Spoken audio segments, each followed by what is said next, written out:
My mom's going to lose her mind.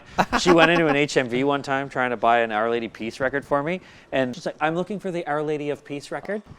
And it's just like... She got an I Mother Earth CD instead of ours, right? That's usually what it was. Behind every hit song is an undeniable beat. So why doesn't anyone talk to the drummer about it?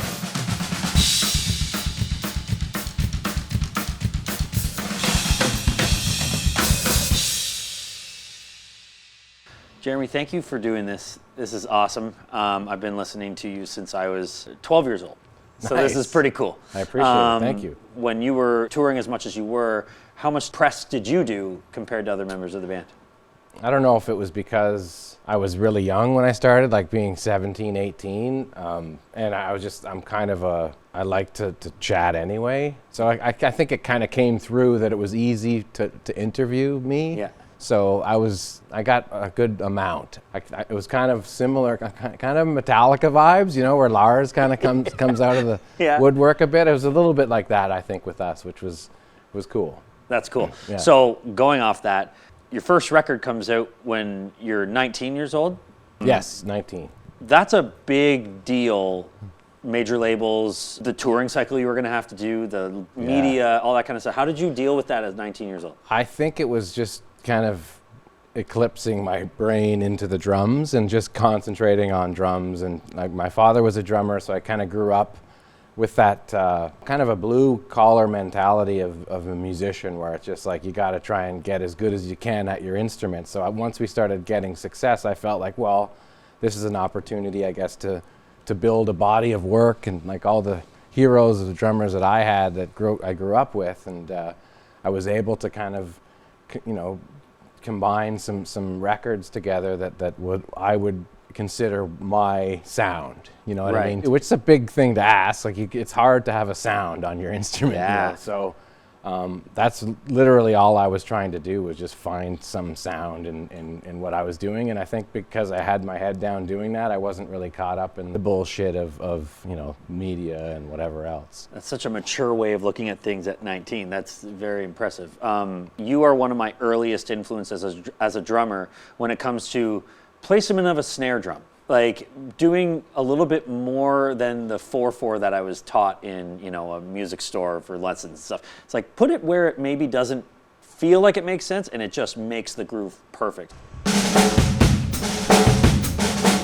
In Starseed, when you do like that, is that one hand? Yeah. Kind of this. I'm using that. Oh, you like? Oh, yes. Right. I love that. I've been like dying to know that. This is okay. Yeah, it's cheating. That's hey. I mean, you could do it with one hand, but it sounds more vibey with it. Yeah. Like, what are your influences when it comes to drumming, and how did those influences kind of sprinkle themselves onto the songs that you were writing? The drummers, I loved jazz growing up. My father playing jazz, and like he was into Buddy Rich and Gene Krupa and.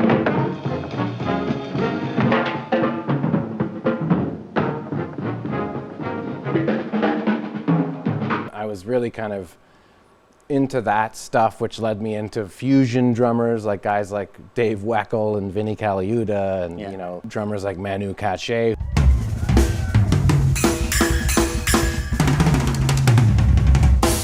I just really got into not overplaying, but just odd note groupings and metric modulation and all that kind of stuff that was in those like 70s fusion records, and trying to be a little more complicated than what was there, but also not trying to overstep the vocal or make a mess or take away from the groove. So I definitely lent into like 3/4 triplet kind of stuff to build momentum in slower tempos, stuff like that. I mean, using my left hand a lot more than I would have.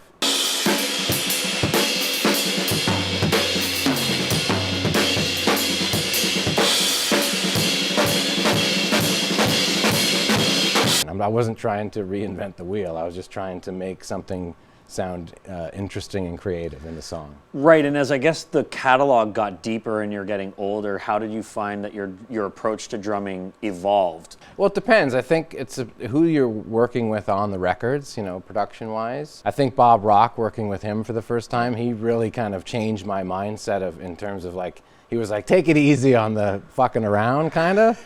He was more about like, let's find the groove and let's keep it simple. And then so I kind of got into that too, like just bare bones, you know, make the pocket as big as you can. So like a song like Innocent compared to Clumsy.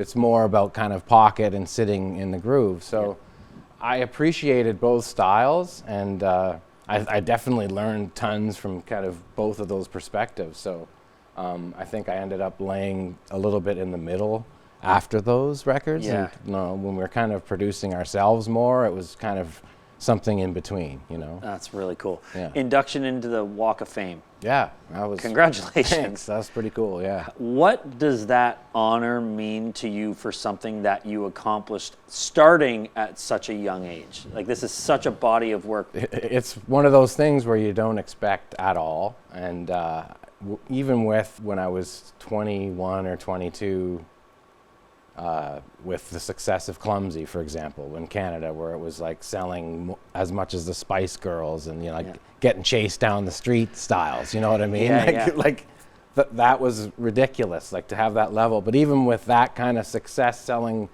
tons of records or whatever, I didn't think that, you know, Walk of Fame would be in the cards. So, I mean, to be on the street like that with everybody else, John Candy alone is pretty incredible. Such an incredible honor. So, taking us outside of that part of your life, you know, moving forward, you have Taggart Torrens, you have a podcast. You've kind of like created this new niche within the media world where you can live, and you probably stay home a lot more than when you were in a touring band. How did that evolve into that being the next step for you in life? Well, I think I started Taggart Torrens right around the time I left the band. So it was kind of like a indie rock move, you know, like simplifying everything, but I still hit the road with Jonathan, and we were just me and him in a car. Yeah. I have drums, you know, he plays with me, we were playing songs, like there was still an element of being in a band, you know, it just was simplified and smaller, and literally it's like, I want to hang out with who I want to hang out with from now on, and right now it's Jonathan, and we've been buddies since then. You know, I knew him before that, but to be able to kind of do something with your best buddy is great. It's a dream. Yeah, it's been great because, you know, podcast is for me, it's a conversation. It's a way to kind of talk about what's going on, and people like to listen to us, so they feel like they're kind of in the room with us when we're chatting. So. Yeah. Interesting that people like it. Yeah. But that's all it is, you know.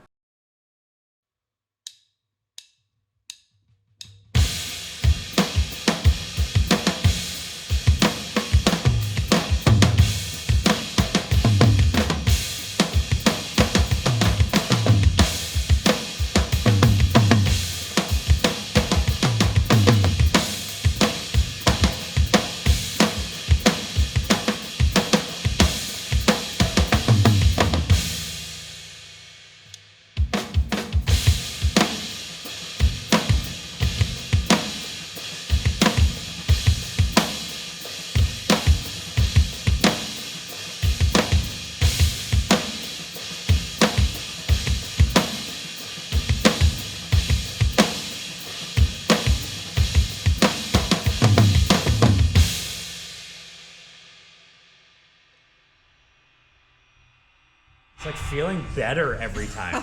They're fun grooves. That's a fun, oh man.